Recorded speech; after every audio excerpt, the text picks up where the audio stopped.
today is one of the most special days in my blog, in my interviews. I have the pleasure to share with you the interview with Roger Martin. There's no one else like Roger. He's been nominated Thinker #1 by Thinkers50. It's just a career of impressive achievements, and so I'm very, very pleased. Thank you, Roger, for your time. It's a great pleasure, Antonio. And as I said in the Thinkers50 speech when I got the award, this community of people who are trying to bridge the world of kind of rigorous sort of academic thought, but actually practice, is an important community. And so I'm thrilled to be talking to you this morning because you're a member of that small but important community. Thank you, Roger. Let me start with more about your background and history. When you were a kid, Roger, did you want to be a guru like you are now? No, not really.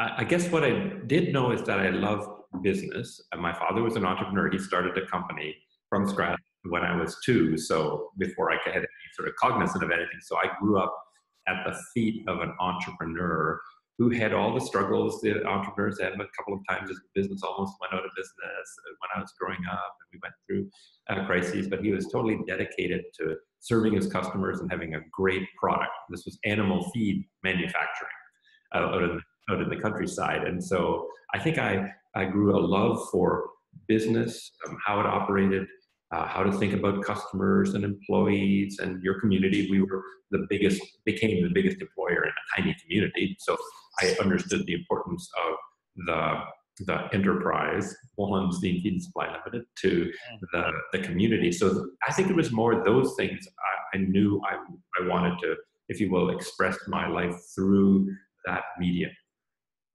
And when did it become more clear that you wanted to be a thinker, an influencer? When was that moment? How did it happen? You know, I think it happened while I was at Monitor Company. So as you probably know, I was one of the guys who built up Monitor Company. And what became more evident over time was that consultants from all over Monitor Company would come to me and say, Roger, have you in your work thought about this or written anything about that? And I came to realize that at Monitor Company, it was full of like all these bright people. Many of the greatest consultants, senior partners at Monitor, actually never would write stuff down and say, here's what I learned on this study, or they didn't have what I had, which was sort of a whole portfolio on my desktop of memos I'd written to CEOs about mergers, about this, about that. And so I think it was probably in the 90s at Monitor Company when I realized I did something a little bit different than others. They were fantastic consultants. They would go in and solve problems for companies, but they didn't step back and say, what did all this mean? Is there a general trend here? And so I think it was probably in the early 90s that it became evident to me that I liked that, and it was valuable because the Monitor people would keep coming to me. And then you went to Rothman. One question for me on that, because one of the institutions that I see more hard to change are business schools. And you noticed that, have you? You did it. You transformed Rothman. So can you tell us a bit about that experience? How did you manage to change something so difficult to change, like as a business school? Sure. Yeah, I sometimes wonder myself, I guess, but because you're right, it is a very difficult, tough challenge. My I guess theory of change was avoid fights. Right. So I saw in academic world that there, Henry Kissinger had this, the reason we fight so hard is there's so little to fight about, right? Is that fights become all consuming. And so I said, I need to develop resources to do a bunch of new and different things that they're not doing now, that cannot come out of the money that they're expending doing what they're doing now. So I can't reallocate. So I said, I'm going to grow this place dramatically so that, in fact, I can give everybody more money to do what they're doing now, pay them higher salaries, give them more research money to do what they're doing now. And they won't begrudge the fact that I'm giving even still more money, if you will, to new initiatives, integrative thinking, design, country competitiveness kind of work. And so I think the secret to the success at the Rothman School is I inherited a budget of about $13 million. That was our entire budget for the business school. When I left, it was $130 million. And so, you know, if you will, the 13 million for existing stuff, let's say I can double or triple that, and everybody's saying, you know, wow, this new dean is, you know, giving us more resources to do what we want to do, but then have another huge chunk of resources to do new things. So I think that was the single most important thing. Never take, it's not, I think Metternich said this. It's either Bismarck or Metternich, I forget, who said not 1 square inch. He would, if somebody attacked him, he would repulse them, but he would never take an inch of their territory because they will fight to the death for it. And so just don't do that. So I was not 1 square inch. I'm not going to take anything from them. I will give them more, and then they will be supportive of the additional things that I'm doing, even if they might think, I don't know if that's good and useful stuff, but they'd say, well, let him do that because he's helping me, not bothering me. He's making my life easier, not harder. That I think was the secret. I've done a lot of change management, and I've never heard about a theory like yours. I think there's a room for another book there, Roger, because it does make sense. You engage the people by giving them more freedom and more resources to try more things out, and some of them will work. More projects in the end, some of them will work, and you bring them along. There's no confrontation, and very interesting. And it really supported the things that they did. So we had a great guy, his name is Joel Baum, who was then, you know, reasonably senior, but not yet a superstar in strategic management. And he had a vision for how he could build a strategy department at the school with, because he was interested in strategy and organization. He actually had an OB&N strategy background. And I said, do it. I'll give you the resources, but you have to aim for being one of the top several strategy departments on the planet. And there was a little bit of like, are you serious? We're not anywhere close to that now. And I said, no, I'll fund you, but only if you go for that. And now we're, depending on who you talk to, ranked 1, 2, or 3 in strategy in the world. So I backed people who had projects, and we did the same thing in accounting. Where now we're one of the top accounting departments. Because Guy said, yeah, you know, I'm game to do that. When the departments that said we want to just do more of what we're doing, they would get less resources. They'd still get more than they had before, but you know, you want to have projects. And to your point, these were projects. A project to transform our financial accounting into one of the world's best. Okay, I'll fund that, but I won't fund. Let's do more of what we're doing now. Yeah. Nope, not interesting.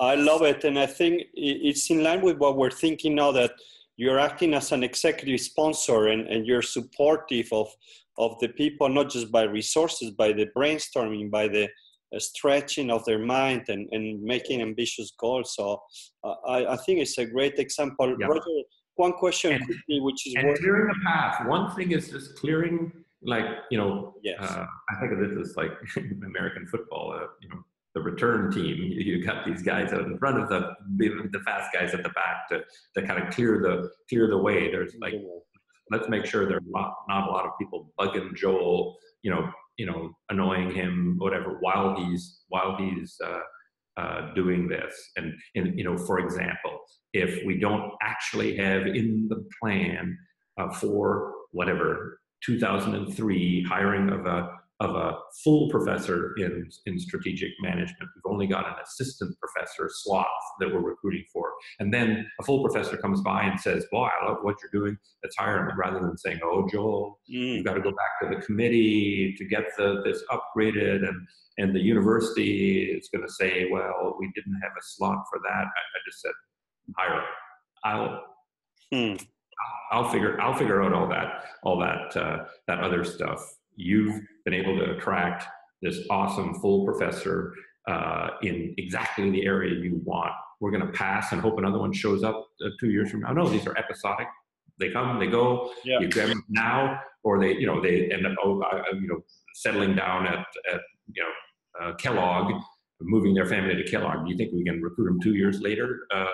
Him or her 2 years later? No, now or never. And so I won't make you do all that painful work. You did the hard work of building a department that was worthy of this person wanting to come. I'll take care of the messy stuff around that. So it's some of that as well. I like it. It's cleaning up the way or facilitating the implementation. So I think that's a nice addition to the theories. Yeah. Roger, on your inspiration, you've published 10 books, 20 plus HBR articles. Where do you find these ideas? And you make them simple. That's the other thing. Well, that comes from my dad, honestly, who was not highly educated. He's a high school educated entrepreneur. Yeah. Brilliant. I always say I learned more from him than I learned from 2 years at Harvard Business School. But he always wanted solutions, elegant, but simple. So I think that's why my writing strives to be simple. In terms of my inspiration, honestly, it comes very naturally to me based on my work. So all the articles I write are just a result of me hanging around with senior leaders in the world of business, watching what troubles them, bothers them, confuses them, annoys them, frustrates them. And so people ask, well, how do I get my research ideas? I don't actually think I have any research ideas. I don't. I just hang out with people and then write up that kind of my distillation of what I'm seeing there. And so my most important academic mentor was a wonderful man named Chris Argyris, the late Chris Argyris, who was sort of the organizational learning, Yale School of Management, one of the co-founders of Yale School of Management, and then a longtime Harvard Business School professor. And he's a proponent of action learning. He says, unfortunately, you learn less in classrooms than you wish and retain little of it. It's learning while doing is it. So I would argue that my entire approach to all of the books and articles that I've written is action learning. I don't say, maybe I could study the following and maybe I could create a survey or develop a database or a data set. I've never done that. Now, what I will do is say, wow, I see this, and companies, if they had a tool that could do this, or we're thinking that could do this, they'd be helpful. Then I'll do research based on that. But it's not sort of something that I think up and say, wow, this would be interesting thing to study. No, this is obvious. It's obvious that CEOs are bugged by the following, are flummoxed by the following. They need help. I don't see any. I look around, don't see anybody else helping. So I guess that means it's my job. and off I go. It's a bit like Picasso. They used to say he was just getting inspiration from other people, but translated into. Oh, really? Yeah, Picasso. I didn't know they did that about him. Well, that's it's a nice comparison, Roger. No, I'll take that. What I do know about Picasso that I think is somewhat similar is that apparently some things he painted unbelievably quickly. You just get an idea, Yeah. And then other things he agonized over and agonized. It took him a long, long time to get kind of exactly what he wanted. And that's the same with me. I've like written virtually all of an HBR article. And you know how hard it is to do an HBR article. It takes years. I've written one while I was bored in a conference. Oh, I just opened my computer, and because something that the guy said triggered something that I've been observing with companies, and I didn't like his answer. I liked a different answer, and I said I better write this up. And then I sent it to my friends at HBR, and we had to massage it a little bit. So sometimes it happens very quickly, and other times it happens kind of more slowly. And one of the things I've learned is to just let it. Like there are some things where I write something up because something I've seen in a company, I write it up, and then I just put it in the proverbial drawer for a couple of years, and then something triggers me to say, I sort of had a good idea there, but it wasn't kind of good enough, and that's why I stopped doing it. It wasn't compelling. If I twisted it this way, it would make it more compelling. So I try not to now hurry my writing. When I feel like I've got the compelling story and compelling way of thinking about it, then I run really fast. I say, I got to get this done. But when I don't, I just sort of say, it'll come. Don't worry. Nice. Let me move into more our field of project management, our feeling has been that we've been a bit ignored by the big thinkers, by the strategy business schools. My research shows that project management is very technical or engineering or IT, but it's not strategic. So it's changing, good thing it's changing, but just wanted to know your views about projects in general. Sure. Well, I mean, I'm in your camp, if you will, entirely. And the article I would point to, and this is my HBR article on rethinking the decision factory, because what I guess I might even go further than some people who are interested in project management to say that modern white collar life is project management. It isn't anything other than project management. So what I say is, in traditional kind of blue collar work, an assembly line, you would come to work at whatever your shifts are, let's say 9 a.m., and you do the same thing, the same task until 5 p.m., and then come back the next day and do the same. These are flat jobs where the task is the same. It is anti-project. It's not. You are not hired to do a project. You're hired to do a task and do it the same every day. And that's in those. And then I say, well, okay, what's the job of all those people who live in office towers in the same company?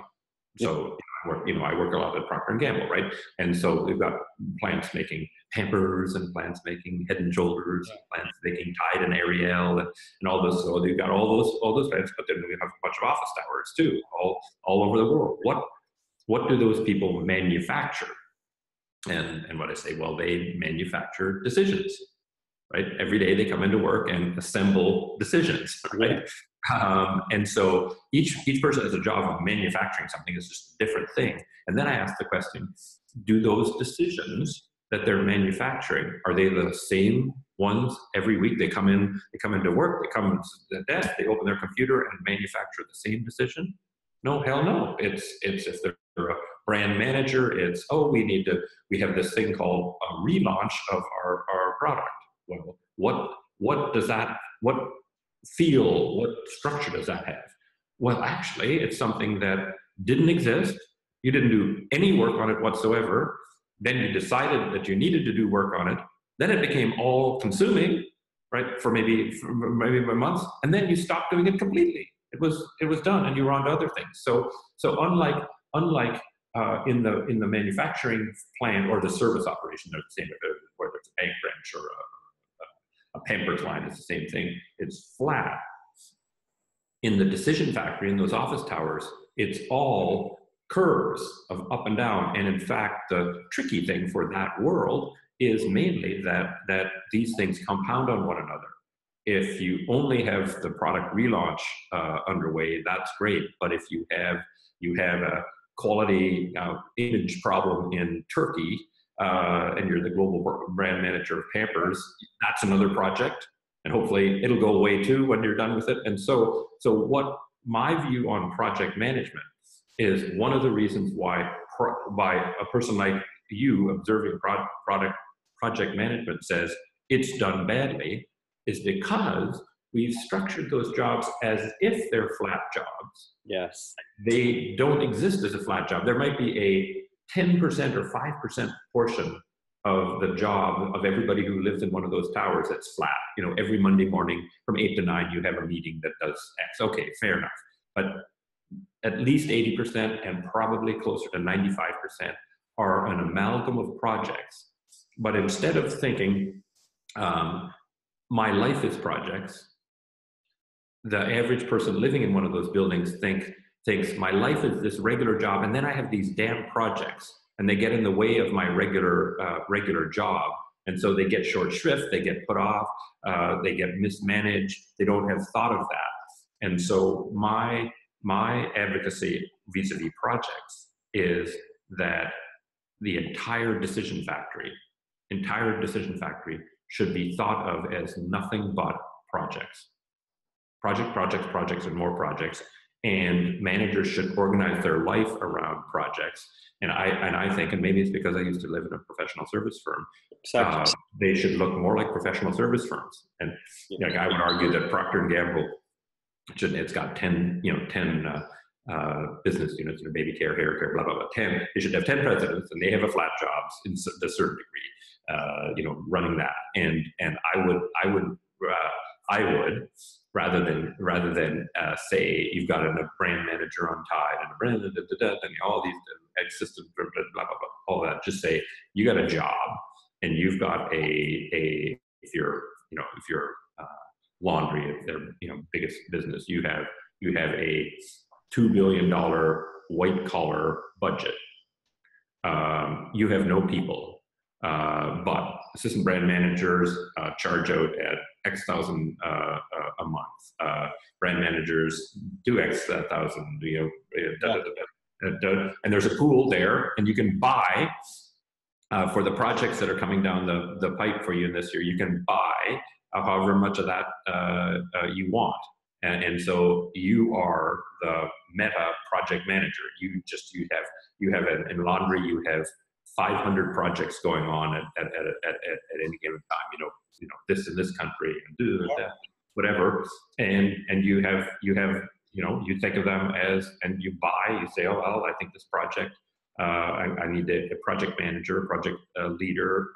He or she costs this $1,000 a month. I'm going to task them before we get the project going to plan out the project and figure out what staffing we need for it. And so then I map it out on my project management software to say it's starting in June and it's going to end next February. It's going to cost kind of $27 million. It's going to need all of these people. Now you go manage that project, and the person managing the project is not saying, oh, how do I get this done in addition to my main job where I've got to do all this routine crap. That's his only job. Like literally, that is his only job. We would have no problem or issue with project management if we went to that mode, because it's not that it's inherently impossibly hard to manage projects. No, it's just impossibly hard to manage projects when they're an adjunct off the side, in addition, over and above, and it's really hard to get staffing for it. Yes, right. If somebody running a $12 billion business at Procter Gamble needs a project done. So this is a person who's like uber powerful and uber senior and says, I need to get a project done. And goes to HR and says, I need to free up 5 people of the 20,000 who work here to do this project. It'll be, boy, I'll start working on that. And maybe, and then 2 months later, you have half of this person and we freed up this other person, but he's not actually any good. And that's why we was able to free him up. That's his life. In my life, when I was at $100 million tiny little consulting firm at Monitor Company, what would I do when I sold a project? Go to Bill McClements, the allocation apparat, and say, Bill, I need a case team. And 2 hours later, I would have an entire case team dedicated to my project. So we had a gigantic advantage over companies that were several orders of magnitude bigger. You'd say they have several orders of magnitude more resources not available because they're all locked into silly, jobs that are structured in a silly way. Whereas Bill McClements, the allocation apparat, knew here are all the ones who are coming off of other projects, and bing, bing, bing, bing, bing. Like literally, even with a big, complicated project, probably the longest Bill ever took to get back to me was 24 hours. Here's your team, boom, ready to roll. So I think the difficulty with project management is almost entirely contextual. It's not the substance of the work itself. Yes. I think people love projects, actually. They feel great about projects, being on projects. They're time bound. You have a sense of accomplishment when you're done. So there's no problem. They're bad work. They're unbelievably difficult work. No. It's their stuff in the wrong context. And I believe that over time, we're going to migrate. It's going to take 50 years, as it always does in the world of business, migrate to a world in which all firms will look more like today's professional service firm. There will be a very, very small number of flat jobs in the decision factory, and the rest will be projects. And you will not think of yourself in the future of Procter & Gamble as my identity is I am the global brand manager for Tide. You won't. You'll say, I'm at the senior most strata of brand management. I'm a brand management level, global global account manager level person, director level person in brand management. And I'm happen to be working on a Tide one now, and then I go over to Europe and work on a Ariel one, and then I go and figure out how to fix Downy in Southeast Asia, and that's my life. And I think people will be happier and will get more done. Because there's a little mystery, and if you just look at the United States, so there's the mystery, which is up until the mid 70s, productivity growth in the United States, labor productivity growth in the United States was 3 to 4%, bing, bing, bing, bing, bing, bing, just constantly. Then it's dropped. It's dropped to 1 to 1.5%. You say, wow, the U.S. is getting less productive, or its productivity increases is slowing. Isn't this a terrible thing? And it is, because it influences quality, GDP per capita growth, blah, blah, blah, blah. But if you do studies of plant or service operation, service or manufacturing operation productivity, nothing's changed. It's bopping along at 3 to 4% increase. So you'd ask the question, how the hell is that happening? How have we gone from 3 to 4 down to 1 to 2, but productivity still seems to be bopping along? You know the answer? Productivity growth in the decision factories is 0. Wow.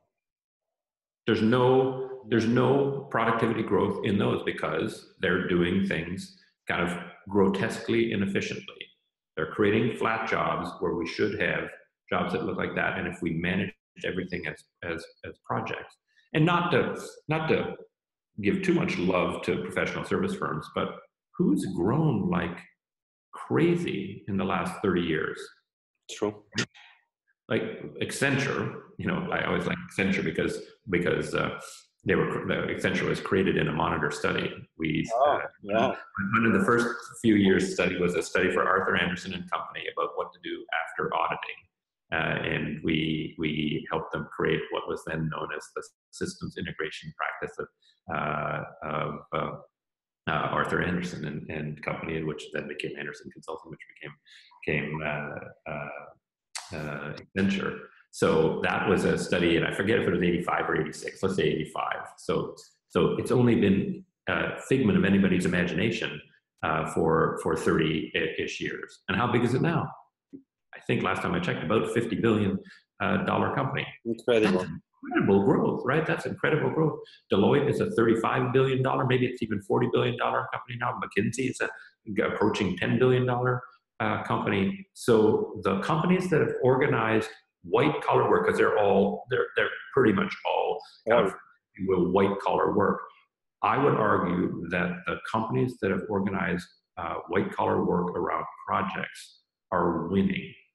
And again, how many times, I mean, I'm sure you see this wandering around companies where a company that could do something, for sure internally, hires McKinsey, because McKinsey can show up the next day with 50 consultants, and you are maybe you're 10 times as big, you're a $100 billion company rather than a $10 billion company, and you can't find 50 if your life depended on it, because they're all tied down to existing jobs. So I think in terms of evolutionary fitness, the professional service firms are more evolutionarily fit in terms of their white collar activities than the world's large corporations. And that's why the world's large corporations are, under so much scrutiny and pressure. It's because they're unfit. They're like dinosaurs when the climate is changing. And that's why I think you and I are in common cause. We may approach it a little bit differently, but unless we bring the project as the unit of analysis to bear more, we're going to be having these dinosaurs getting less and less fit for this fast-changing, globalizing environment. We have to make them more fit. Would be my goal vis-a-vis projects. I love what you're saying, Roger. It's like a lecture on that evolution of projects and project management, which brings lots of things that I've seen. I talked to Rita McGrath. She sees something similar. A good Canadian like Henry Mintzberger talk about organizational ambidextery, which is the blue collars and the white collars. I was recently talking to IBM, and the talent lady, she tells me, we don't have any longer job description. We have project descriptions. Really? Oh, wow, that's cool. That's cool. I should talk to her. That's a breakthrough for a big company. Because I often challenge people on job descriptions. I say, let's just look at your job description, right? And for starters, most executives can't find it, but I make them find it, and then I say, I think you're being insubordinate. And they're like, what do you mean? And I said, well, let's look at what you do versus what it says you do. There's almost no link. There's almost no link. And so most job descriptions are just kind of placeholders to sort of say, I guess we got to get somebody who kind of looks like this, but then they end up doing, if you just ask what they actually do, it bears almost no resemblance to their job description. So if IBM is doing that, that is very clever. That is very clever. That's a step in the right direction in both of the ways you and I think. Yeah. Roger, two more questions. Yes. What project managers are technical, tactical? What are the skills they need to develop, or how can they advance in their career? What kind of evolution they need to have to reach to what you're describing just now? Well, it's a very interesting question. I wonder if you probably haven't thought about it more than I have. But I'll give you the top of mind answer. So for starters, project management in the sense that we're using it, in the sort of the kind of the white collar sense, is as much a social exercise as it is a technical or conceptual exercise. And so I think project managers have to have the skills of understanding people, aligning people to jobs that will make them happy, that will make them inspired. I'll just give a little side story. So I don't know if you've ever met this wonderful professor at Harvard Business School, Jan Rifkin. He's brilliant. He's a lovely person. One of the best strategy professors in the world now. He used to, I hired him at Monitor. He used to work with me at Monitor, and we did rigorous upward feedback. monitor. So every case you were on, you rated your boss, and at the end of the year, we gathered up the ratings. And at the time I'm talking about, we maybe had 300 people in the firm in the category of case team leader. There were directors, case team leaders, and then case team members, if to simplify it. So about 300 of them. And every year, Jan Rivkin was a case team leader, which was maybe for 3 years or so before he went back to PhD and became a star professor. He was the #1 ranked in upward feedback by, and this is out of 10, by more than a point. Wow. So think about that from a statistical analysis.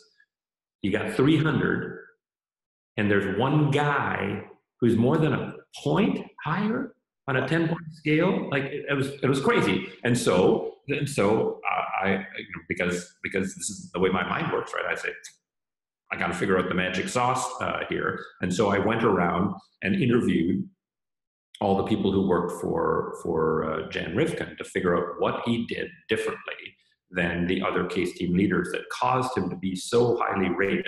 And by the way, he wasn't highly rated because he, kind of treated them so nicely and they didn't work them hard. He had crummy results. He had fabulous results. He was one of our very best in quality. So best in quality and best in taking care of his people. And the answer was super simple, that anybody could have done, but almost nobody did, which is when Jan got a new case, rather than just saying, okay, Bob, you have to do this, Raheem, you have to do that, Sally, you got to do that. He called a team meeting, sat down, and they brainstormed first about what their hypothesis was about this case. How should they think about this case as a group? And then work with the group to say, well, what sorts of stuff do we have to get done then to sort of pursue this hypothesis? Okay, good. What would people like to work on? Yes. Not I'm telling you what to work on. What would people like to work on? And that's it. Wow. That's it. That was responsible for a more than 1 point greater than the other 299 case team leaders in Monitor at the time. And so that was all making, and so what, I get to choose what I'm going to do, and now that I'm going to complain about what a terrible role I have on this project and how bad it is for my career. I don't think so. Right? You're saying I'm doing exactly what I think I need for my career, what makes me excited, and in addition, we're working on a thesis that we've all come up with together. And so what people said is, if our thesis was wrong, it was all our thesis, and we'd have to reboot and restructure and have another meeting like that and go. So it wasn't like locked and loaded on, we know the answer, but we'd rather be heading off in a direction we all believe. So that, I think, if I just use Jan Rivkin, and you should interview Jan Rivkin on projects, because he was like so outstanding on this front. And so it's that people sense of saying, I need a bunch of people to be able to, pull the proverbial oars together. How do you get that to happen? You get that to happen by having dialogue with them, having flexibility, not having such a firm view of this is the way it's going to happen. And I think that's going to be the great 21st century skill, which is being great at organizing, motivating people, and creating a context in which they motivate themselves. See, Jan didn't have to go around bucking them up and saying, "Hey, just gut it out to the finish line." I bet he did none of that, actually, because everybody was sort of motivated by the way their work was organized and structured, and they just went at it. I like Roger, because when you're talking about this story, I kind of beat great leaders as well. And one that came across, which luckily I've met, is Alan Mulally, the CEO of Ford and previously CEO of Boeing, and he did the 777. So for me, it's a great example of a project leader, a project engineer who has made it to the top. And exactly what you describe is his approach, working together. I'm not the expert. I'm here to motivate, put people together where they want to work. So it was just describing Alan Mulally, basically, what you just I've never met him, but I've heard that good thing about him, and it just seems, you know, I like free lunches, right? I like things you don't pay for, right? And in many respects, Jan created a gigantic free lunch, right? Yes. He didn't pay for the added motivation of all of his people in the organization and whatever, other than he paid for it with one meeting. Like, and then the rest was in some sense for Jan, free. Yeah. It didn't mean cracking the whip, you know, breathing over people's shoulders, all these other things that would take lots of expenditure of leadership effort. Those all went to zero. And so figuring out the clever way to get something for virtually nothing that's always been my philosophy, and I think you can do that on projects, and that's again why I want to go to project organization rather than flat organization, because then projects are painful. I've got to come to Antonio and say, Antonio, I know your regular job is this, but I need you to work on this project in addition. And Antonio is saying, okay, so I'm not going to be compensated on that. I'm going to be compensated on my flat job. I know this is going to keep me away from my wife and kids because I'm going to be working nights and weekends. And then at the end, it's unclear how that will be factored into my, you know, kind of my success, my bonus and everything, because it's not in my 5 rocks that I'm supposed to move this year, because it only came up in month 3. We didn't even know that we had this crisis that are on it. So what's all of that? It's all making the cost of Antonio's true inherent motivation high, you know. And so surprise, surprise, the Antonio in this story will struggle to keep dedicated to that project while he's being evaluated and on all this other stuff. So that's making the price of good project management super high. I want to collapse it down to the price is as low as possible. And I would say projectizing, what we did, Bill McClements, give me a team, is one step, but then Jan is taking it to a fine art, which is, okay, now when the team shows up, kind of what do you do with the team? And then he creates money for nothing, right? He has a clever, thoughtful, empathetic meeting, and off they go, happy as clams, do great work, and evaluate him as the best there is by a order of magnitude, or, you know, by a standard deviation. Well, I think that's the perfect way to finish, Roger. It's a nice formula of success, and I think the future, like you say, is project. The good thing about projects is that robots will not take them over. No, they will not. And so I really want to thank you for the time, Roger. It's just I'm sure I'll watch this video many times. It's such a gift to hear your thinking, and I hope we can keep in touch and maybe brainstorm together. Yes, let's. I mean, I think we're common cause on something that is necessary to the world. I think we could have 3 to 4% annual productivity growth in the white collar parts of companies. And by the way, in most companies now, even Procter Gamble, I showed which we think they're a hardcore manufacturer of all sorts of stuff. Their wage bill in the decision factories is almost twice as big as the wage bill in the production factories. Wow. So if we could increase productivity to 3 to 4% a year annually, we figure out how to do the projects better and do more of them, whatever, it would make a step change difference in the global GDP per capita, right? And so I don't think this is a small issue where it would be nice if we had better project run. This is a very big global issue. So count me as interested. Thank you, Roger. Thank you very much. I'll stop.